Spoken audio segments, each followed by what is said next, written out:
It started with a camping trip. My friends and I had been planning it for months.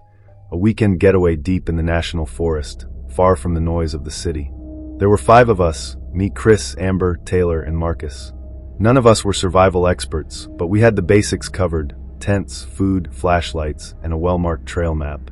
The first night was perfect. We set up camp, made s'mores by the fire, and told stupid ghost stories. The air was crisp, the stars were endless, and everything felt right. But by the second night, that feeling had vanished.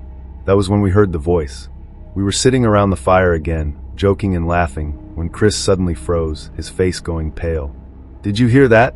he asked, his voice barely above a whisper. The rest of us exchanged confused looks. "Hear what?" Amber asked. Chris held up a hand to silence us, his eyes scanning the darkness beyond the firelight. For a moment, we all sat in silence, listening. At first, there was nothing, just the sound of crickets and the occasional rustle of leaves. And then, faint and distant, we heard it, a voice, soft and indistinct, like someone calling out for help. "Hello," the voice said. "Is anyone there?" Marcus stood up immediately, grabbing his flashlight. "Someone might be lost," he said. "We should go check it out." "Hold on," I said, feeling a knot of unease in my stomach. It could be anything, a trick of the wind, an animal. Let's not rush into the dark. But Marcus was already moving, his flashlight cutting through the trees. "If it were you out there, you'd want someone to help, right?" Reluctantly, the rest of us followed. The voice came again, clearer this time. It was high-pitched and trembling, like it belonged to a child. "Please help me." The sound sent chills down my spine. Something about it felt wrong, but I couldn't put my finger on why. The voice led us deeper into the forest, far from our campsite. We called out in return, shouting, "Where are you?" and "We're coming." But the voice never responded directly. It just kept repeating the same phrases over and over. "Please help me. I'm lost." After what felt like hours, we reached a small clearing. The moonlight illuminated the area, revealing nothing but grass and a few scattered rocks. There was no sign of anyone. "Where are they?" Taylor asked, her voice trembling. "They were just here." I swear the voice was close. We all stood there, scanning the trees, when Chris suddenly grabbed my arm. "Do you hear that?" he whispered. It was faint, almost imperceptible at first, but as we stood in silence, we all heard it. The voice wasn't coming from the trees. It was coming from above us. We looked up, and that's when we saw it. Perched in the branches of a tall, gnarled tree was a figure. It was humanoid, but something about it was all wrong. Its limbs were too long, its fingers too thin. It clung to the tree like a spider, its head tilted at an unnatural angle. Its mouth opened, and the same voice echoed through the clearing. "Please help me," Amber screamed, and the figure's head snapped toward us. Its eyes, if you could call them that, were hollow, dark voids that seemed to absorb the light around them. It began to descend the tree, moving impossibly fast. "Run!" Marcus shouted, and we didn't need to be told twice. We bolted back into the forest, our flashlights bouncing wildly as we stumbled over roots and rocks. The voice followed us, louder now, echoing from all directions. "Don't leave me. Please help me." The sound was wrong, layered, like multiple voices speaking at once. No matter how fast we ran, it felt like the voice was right behind us. At one point, Taylor tripped and fell. I turned back to help her, and that's when I saw it again. The figure was only a few feet away, its elongated limbs reaching out toward her. Its mouth opened wider than should have been possible, emitting a bone-chilling wail. We dragged Taylor to her feet and kept running. When we finally stumbled back into the campsite, we were gasping for breath, our hearts pounding. The fire was still burning, casting long shadows across the trees. For a moment, we thought we were safe. But then, the voice came again, closer than ever. "Don't leave me." Amber broke down, sobbing. "What does it want? Why won't it leave us alone?" I didn't have an answer. None of us did. All we could do was huddle together, our flashlights trained on the darkness, and wait for morning. When the sun finally rose, the forest looked normal again. There was no sign of the figure, no trace of the voice. But something was wrong. Our campsite didn't look the same. The trees were arranged differently, the path back to the trailhead was gone, and even the sky seemed off, the light dimmer than it should have been. It was as if the forest had shifted around us. And then we noticed the carvings. On the trees surrounding our campsite, scratched deep into the bark, were the words, "You can't leave." We tried to find our way back to the trailhead, but every path led us in circles. The forest grew darker, even though it was midday, and the voice returned, louder and more insistent. "Stay with me. Please don't leave me. It's been days now, maybe weeks. We've run out of food, and our flashlights are dead." The voice never stops, and we've started seeing the figure again, lurking in the shadows, always just out of reach. If someone finds this, please don't come looking for us. And if you hear a voice in the forest, no matter how desperate it sounds, don't follow it.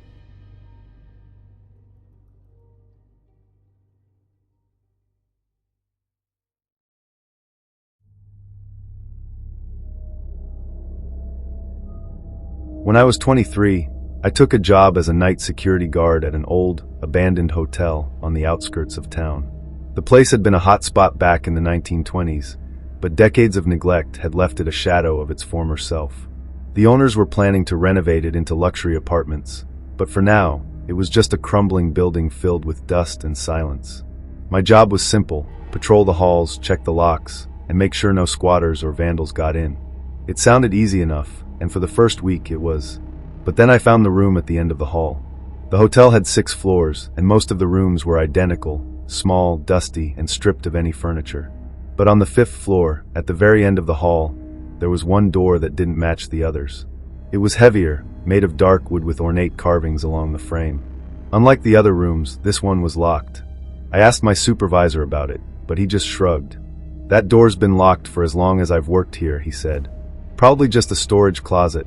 But it didn't feel like a storage closet. Every time I walked past it, I felt a chill, like the air around it was colder than the rest of the building.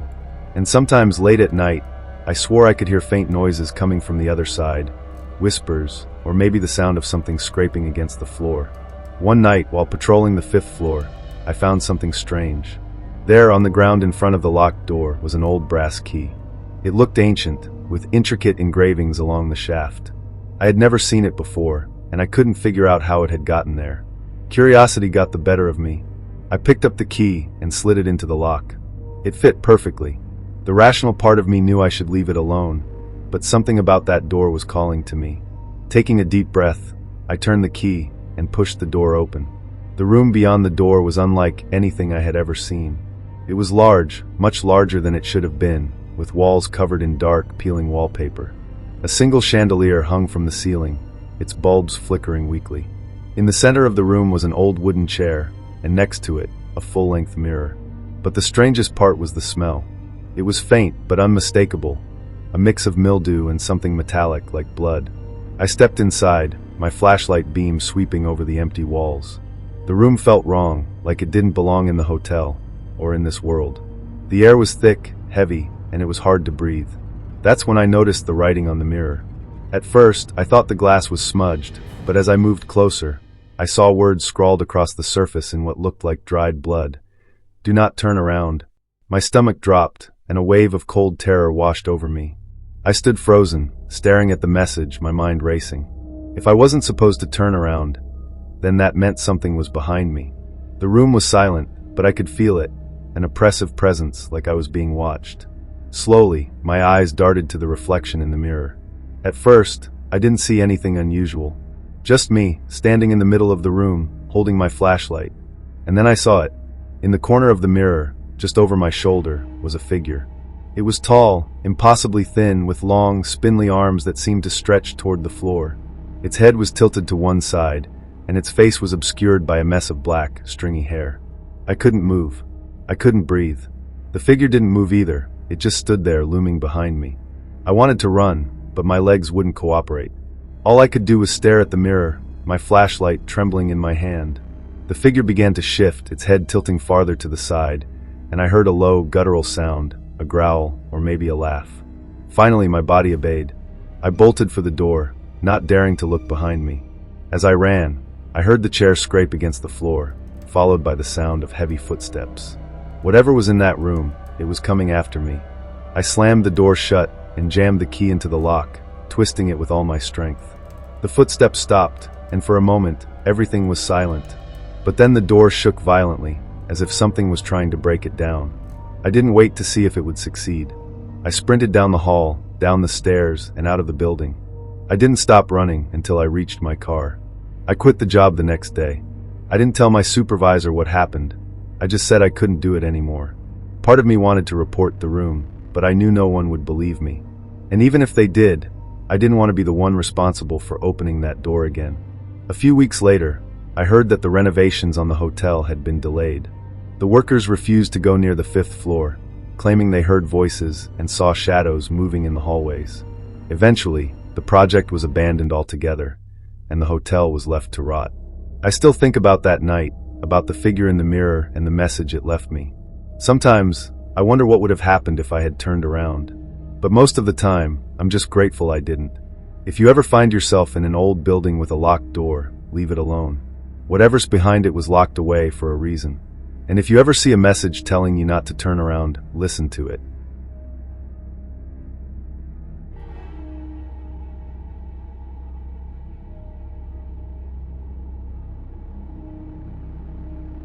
When I was 19, I worked the night shift at a small diner just off the interstate. It wasn't the kind of job I had dreamed of, but it paid the bills, and I liked the quiet hours. Most nights, it was just me, the cook, and a handful of truckers stopping in for coffee and pie. But there was one night I'll never forget, because that was the night I realized some people, or things, don't belong in our world. It was late, just after 2 a.m., and the diner was almost empty. The only sound was the hum of the fluorescent lights and the occasional sizzle from the grill in the back. I was wiping down the counter when the doorbell jingled, signaling a new customer. I looked up, expecting to see one of the regulars, but it wasn't. A man stepped inside, wearing a dark coat and a wide-brimmed hat that cast a shadow over his face. Something about him felt off immediately. He moved stiffly, almost robotically, as he walked to the counter and sat down. "Coffee?" I asked, trying to keep my voice steady. He nodded but didn't say a word. As I poured the coffee, I couldn't help but glance at him. His hands were pale, almost unnaturally so, and his nails were long and cracked. When I set the mug in front of him, he didn't thank me or even acknowledge it. He just sat there, staring straight ahead. "Rough night?" I asked, trying to break the silence. He turned his head slowly to look at me. His eyes were dark, too dark, like they absorbed the light around them. "You could say that," he said, his voice low and hollow. I felt a chill run down my spine, but I forced a smile and went back to cleaning. Something about him made me feel like I shouldn't ask too many questions. About 20 minutes later, the man stood up and walked toward the door. He didn't pay, didn't say goodbye, he just left. I watched as he stepped outside and stood in the parking lot for a moment, looking around. I expected him to get into a car, but he didn't. Instead, he just walked into the darkness at the edge of the lot and disappeared. I frowned. I hadn't seen a car pull up, and the nearest building was miles away. How had he gotten here? A few hours later, just before dawn, the diner got busy again. Truckers came in for breakfast, and the cook and I were rushing to keep up with the orders. I had almost forgotten about the strange man until one of the truckers, a regular named Hank, struck up a conversation. "You hear about that hitchhiker on the news?" he asked, sipping his coffee. I shook my head. "What about him?" "They found his body on the side of the highway. Been dead for weeks," they said. "But here's the thing, people keep picking him up. Say he looks real, talks real, until he disappears." I laughed nervously. "Sounds like an urban legend." Hank shrugged. "Maybe. But if you see a guy in a long coat and a hat, don't stop."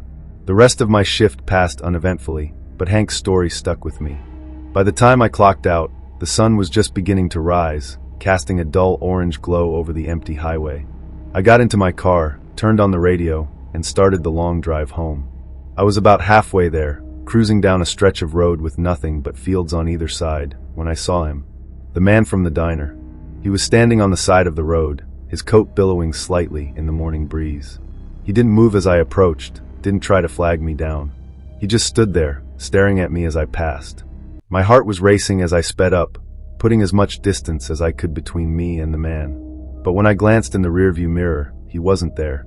I let out a shaky breath and told myself it was just my imagination. But then I heard it, a soft rustling sound like fabric shifting against leather. I didn't want to look. I knew what I'd see. But some instinct forced me to glance in the rearview mirror again. He was in the back seat. "Keep driving," he said, his voice calm and even. My hands gripped the steering wheel so tightly that my knuckles turned white.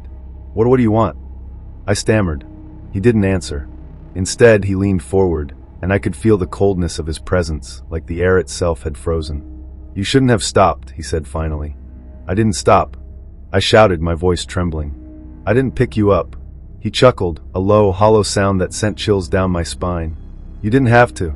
I don't know how I managed to keep driving. Every instinct screamed at me to stop the car and run, but I was too afraid to move. The man didn't say anything else, but I could feel his eyes on me, watching my every move. Finally, as I approached a bridge, I felt the air shift. It was subtle, like a weight lifting from my chest. When I glanced in the rearview mirror, he was gone. I pulled over and got out of the car, gasping for air. The sun was fully up now, and the world looked normal again. But I knew what I had seen. I quit my job at the diner that same day. I told my boss it was for personal reasons, but the truth was I couldn't go back. I couldn't risk seeing him again. To this day, I don't know what he was or why he chose me. But sometimes late at night, I think about his words, "You didn't have to stop." And I wonder how many others have seen him, how many others have unknowingly invited him in. If you're ever driving alone and see someone on the side of the road, don't stop. Don't even look. Because once he's in, he might never leave.